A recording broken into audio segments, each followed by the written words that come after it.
أبدا، لا مشكلة بهذا. تفضل، خذ ما تريد. شكرا لك. ما الذي تفعلينه؟ إنني أساعد هذا العميل. من المستحيل أن يستطيع شراء المنزل. انظري إليه. هيا اسمعي، أعرف هذه الناس، إنه هنا من أجل الطعام. حسنا، أنا أحب مساعدة الناس، ولا يجب عليك أن تحكم على كتاب من غلافه.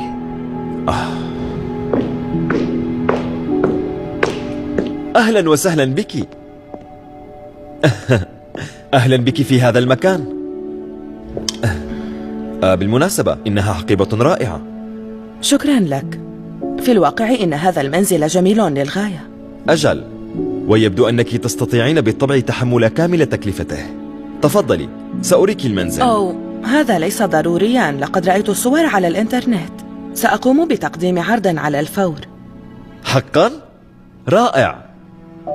إذن الآن أعطني دقيقة وسأحضر لك بعض الأوراق. بالمناسبة، هل تريدين شطيرة أو شيئا آخر؟ أجل، سيكون لطيفا. حسنا، سوف أريك المنزل. في الواقع هذا ليس ضروريا، فزبونتي ستقوم بوضع عرض الآن. المرة القادمة خذي بنصيحتي ولا تضيعي وقتك على الفقراء، وعندها قد تبيعين منزلا. أنا آسفة للغاية، ولكن على ما يبدو أن هناك زبون للمنزل، ومع ذلك يمكنني أن أريك منزلا آخر. هذا سيكون لطيفا. حسنا، لقد قدمت طلبك إلى المصرف. إذن هل تظنني سأقبل؟ أظن أن شخصا بحالتك المادية سيقبل على الفور. هذا حسنا، لا، الحقيقة لقد رفضك المصرف. ماذا؟ ولكن لديك بالتأكيد ما يمكنك فعله. دعيني أحاول زيادة الدفعات من جديد.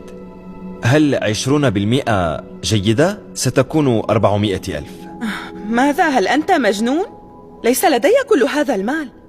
ماذا تعنين؟ أنت ترتدين حقيبة رائعة، من الواضح أنك غنية. لا تخبر أحدا، ولكن هذه الحقيبة في الواقع مزيفة. لا أصدق هذا.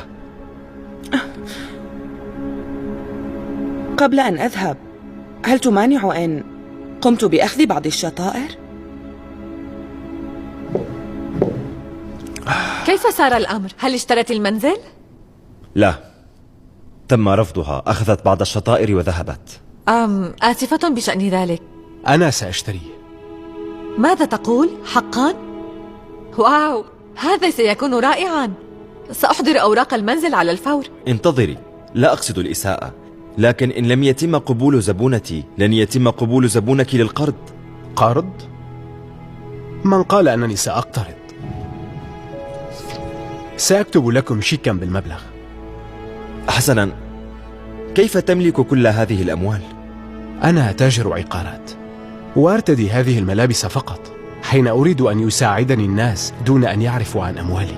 بالمناسبة، أنا أحتاج لسمسار جيد ليساعدني ببيع بعض العقارات، وأنا متأكد أنك تستطيعين دفع ديون جامعتك.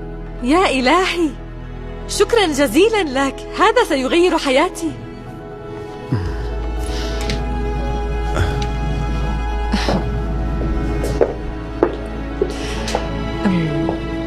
هاي، في المرة القادمة خذ بنصيحتي ولا تقم بالحكم على الكتاب من غلافه. ربما حينها قد تبيع منزلا